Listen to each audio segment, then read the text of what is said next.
Media को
माननीय मंत्री महोदय, सबसे पहले मीडिया को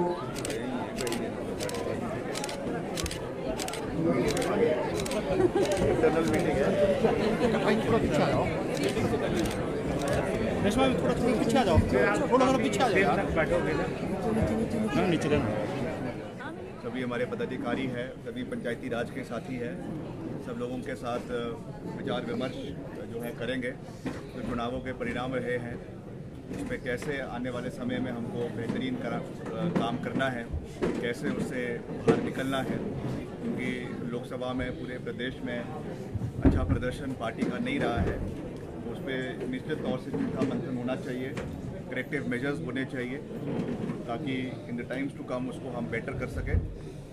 उसी उपलक्ष्य से आज इस बैठक का हमने यहाँ पे जो है वो बैठक को करने का निर्णय लिया है और in the times to come पूरी मजबूती से शिमला ग्रामीण में भी और पूरे प्रदेश में भी जो विकासात्मक कार्य हैं उनको आगे लेकर जाना ये हमारा दायित्व है, हमारी जिम्मेवारी है और हम पूरी मजबूती से जो जिम्मेवारी मुझे सरकार के अंदर है उसके अंतर्गत जो सड़कों का रखरखाव है, मेंटेनेंस है, अपग्रेडेशंस है।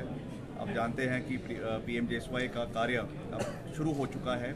इस समय सारे टेंडर्स अवार्ड हो चुके हैं और उनका कार्य अब पूरे प्रदेश के अंदर उनका जो प्रोसेस है वो शुरू हो चुका है ज़मीन स्तर के ऊपर। उसका क्वालिटी ऑफ वर्क और समय के ऊपर वो कार्य पूरा हो, उसका मैं अभी एक निरीक्षण पूरे प्रदेश का भी करूँगा और जो हमारे और कार्य भी जो चल रहे हैं उनको भी पूरा करने का हम हर संभव प्रयास आने वाले समय में करेंगे। तो आज उसी दृष्टि से हमने बैठक का आयोजन किया है और कैसे हमने आगे की रूपरेखा बनानी है उस दृष्टि से आज इस बैठक का आयोजन यहाँ पर किया गया है।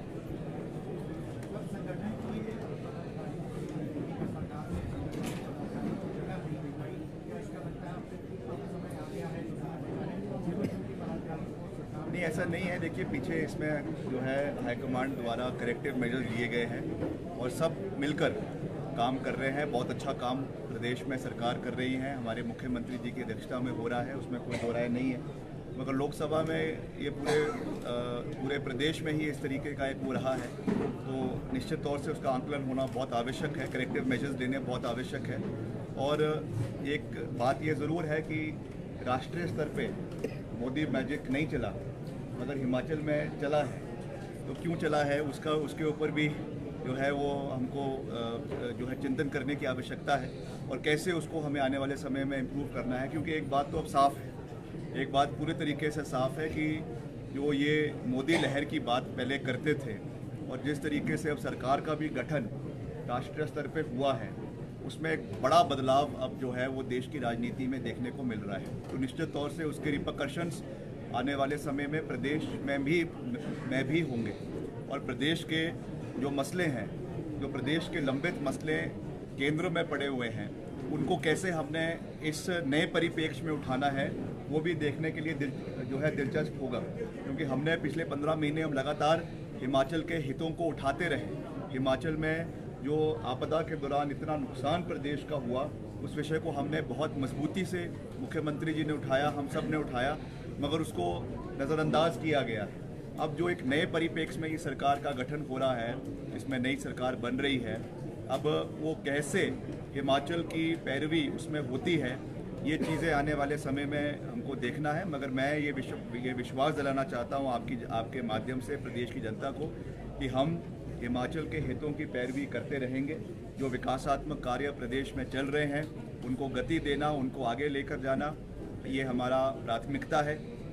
मैंने चुनावों के समय में भी कहा था कि जो हमारे स्मार्ट सिटीज़ का एम्बिट है उसको हमें बढ़ाना है। पिछले कल ही मैंने इसके मुतलक वर्ल्ड बैंक के अधिकारी आए थे, उनके साथ मैंने बैठक करी है। चाहे आपका वाटर सप्लाई स्कीम्स हैं बड़े शहरों के लिए, धर्मशाला के लिए, पालमपुर के लिए, मंडी के लिए, और स्मार्ट सिटी को लाने की बात है, इसके ऊपर भी हमने तैयारी शुरू कर दी है।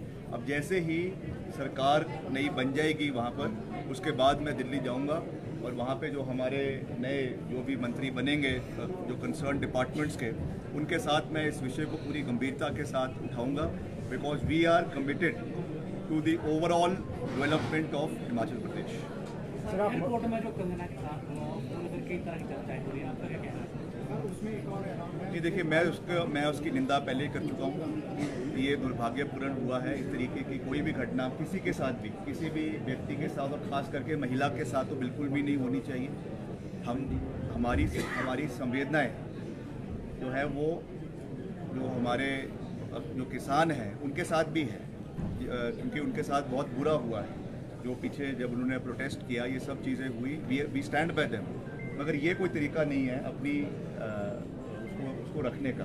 एक कॉन्स्टिट्यूशनल फ्रेमवर्क है, उसमें आप अपनी बात को, ग्रीवेंस को रख सकते हैं, मगर किसी को फिजिकली असॉल्ट करना, पर्टिकुलरली वो भी आपके एयरपोर्ट के प्रेमिसेस में, जहाँ पे सुरक्षाकर्मी की ये जिम्मेवारी है कि उसको किसी भी हर व्यक्ति की वहाँ पे सुरक्षा का ख्याल रखना है, और आप वहाँ पे उसको जो है उनको असॉल्ट कर रहे हैं, ये मैं समझता हूँ कि ये उचित नहीं है। और इसके ऊपर जो भी कार्रवाई सरकार कर रही है, CISF कर रही है, हम उसका स्वागत करते हैं। सर, दूसरा अगर बात करें, शिमला ग्रामीण से भाजपा को लीड मिली है, आज बैठक भी है, क्या इस पर भी विचार करेंगे? दूसरा, मंडी दौरे पे भी जा रहे हैं इसका।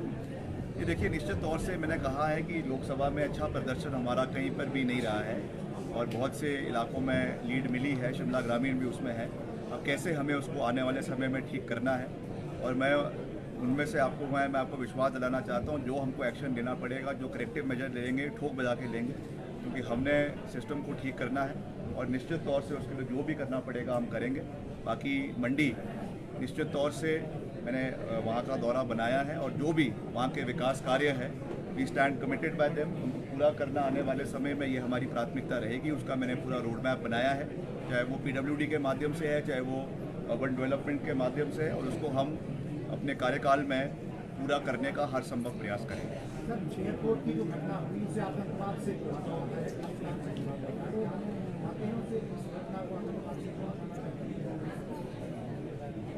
नहीं, ये आइसोलेटेड इंसिडेंट है। जैसा मैंने कहा कि ये नहीं होना चाहिए था, मगर किसी भी व्यक्ति को आतंकवादी कह देना, ये भी मैं समझता हूँ इररिस्पॉन्सिबल स्टेटमेंट है।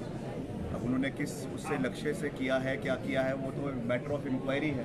जब इसकी तफ्तीश होगी उसमें चीज़ें निकल कर आ जाएगी, साफ़ हो जाएगी। मगर केवल सीधे ये कह देना कि ये आतंकवादी है, ये भी मैं समझता हूँ कि इररिस्पॉन्सिबल स्टेटमेंट है।